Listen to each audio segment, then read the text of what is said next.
welcome back to the 𝐚𝐭 Homestead.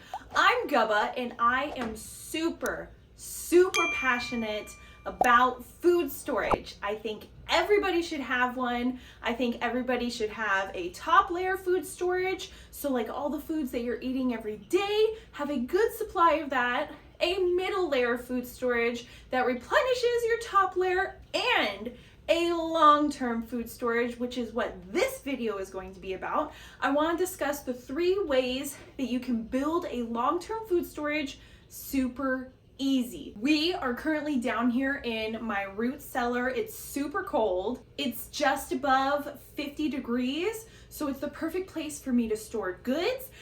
And as you can see behind me, this is a bulk of my long-term food storage. I actually have more of this out in my closet storage area.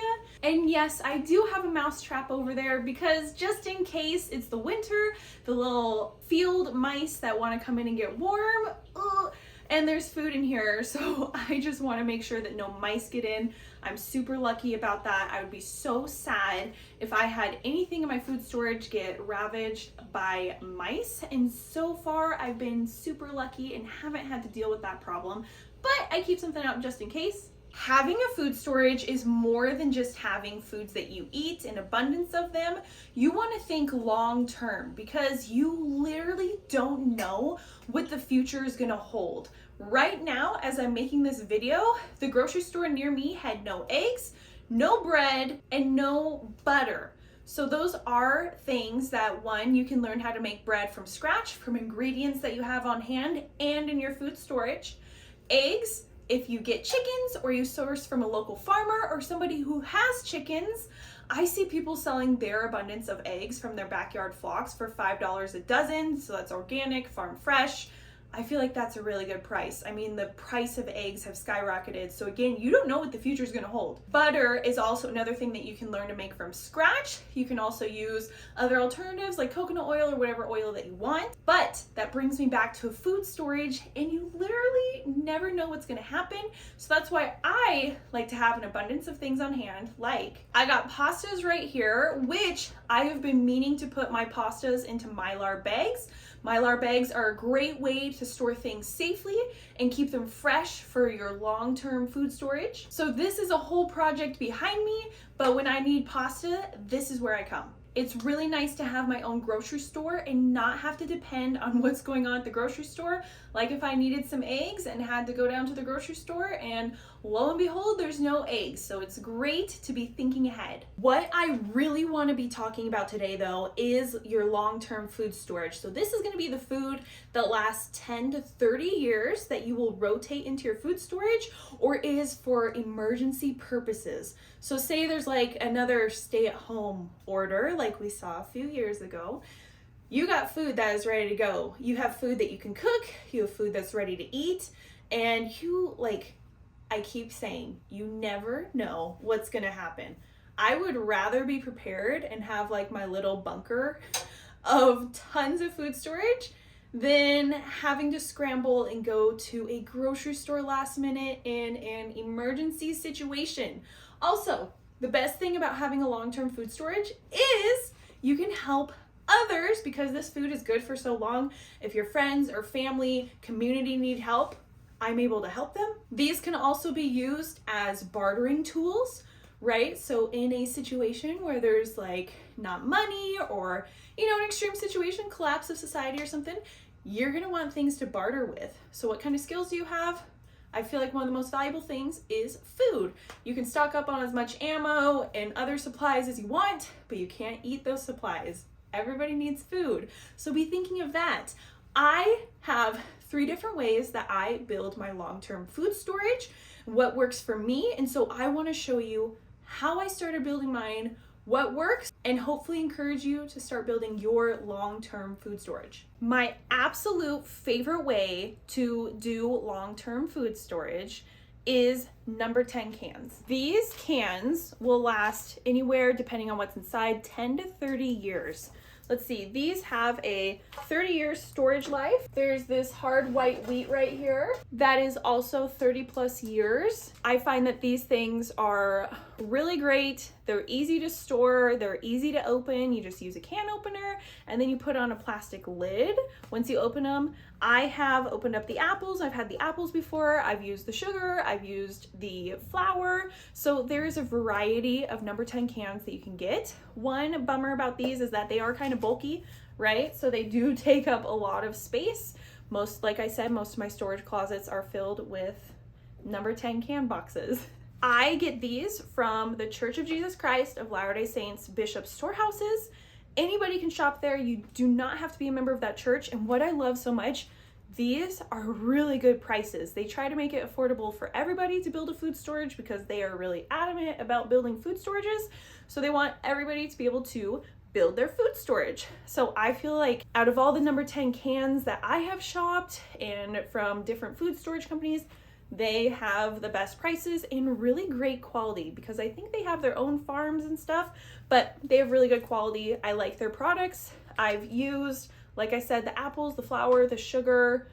I opened up the carrots once and used those, and I haven't had any bad quality.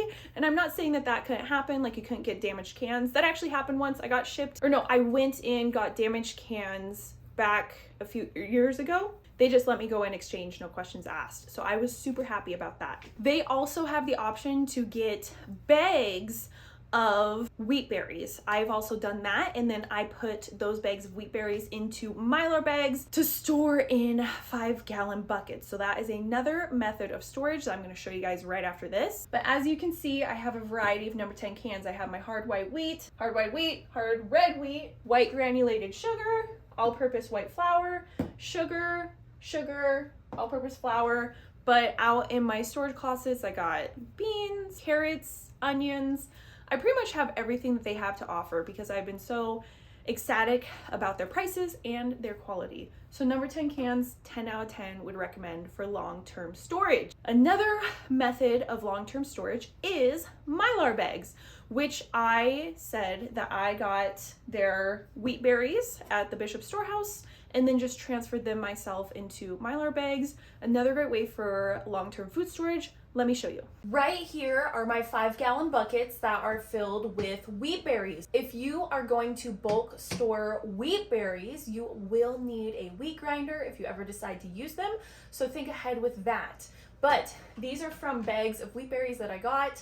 And what I did is I just transferred them into a Mylar bag with an oxygen absorber. Super easy, and then you just use like a straightener or a Mylar bag clamp to seal this with the oxygen absorber inside, and you keep this away from moisture, light, and oxygen, and you're gonna have wheat berries for up to 30 years. An important thing when you store things in 5-gallon buckets like this, or any food like in your food storage, you do not want to store directly on cement. You need some sort of barrier, whether it's cardboard or wood, because cement will whisk moisture into whatever is directly stored on it. So you don't want to ruin your food storage that you worked so hard on. When you finally open your 5-gallon buckets, you can use gamma lids like this. They pop on and then they just easily screw on and off for easy access while also keeping like moisture and oxygen down and stuff. I love gamma lids, and I will use these on open products like I have in my pantry,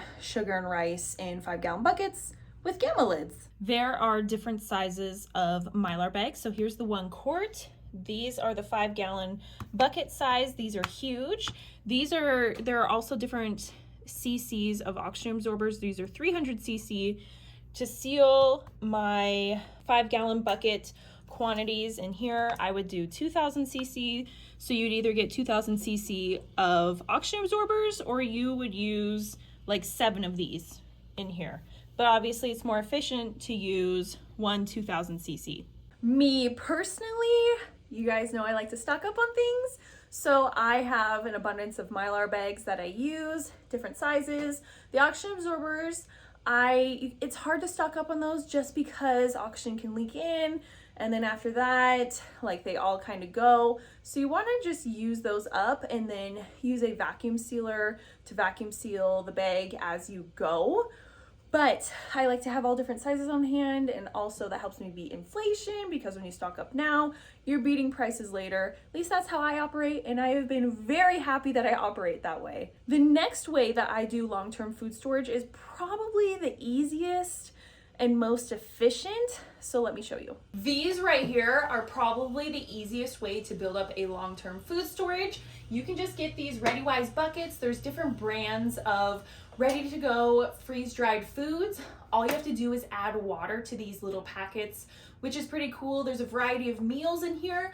I would say the only downside is that you're not making them yourself, so you don't know like the ingredients in them. Some of them have like long ingredient lists, like the mac and cheese or other things you're gonna be getting in here. So if you want like base ingredients, these probably aren't the best way to go, but in an emergency situation where you just have to add water, I don't know if you'll really care the type of quality or food that you're gonna be getting, but I love that these last for up to 25 years. I also use these in my emergency car kits because again, you just add water, super easy.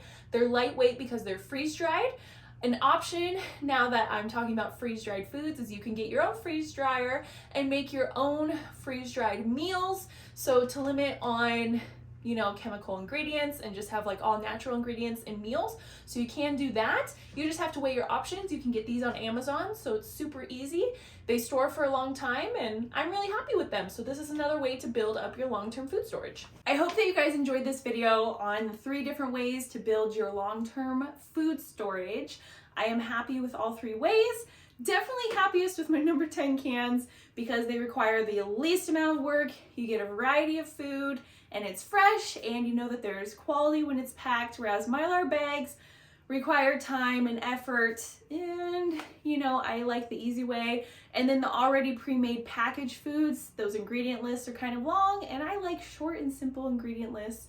But everybody should have a long-term food storage. You never know what the future is going to hold. It could even be something as simple as a job loss, and you then gotta prepare and start making food for yourself, or maybe a family member or friend loses a job and you need to help them out. So don't do anything a GoBoy wouldn't do. Go build your food storage, and I'll see you guys next time. Bye!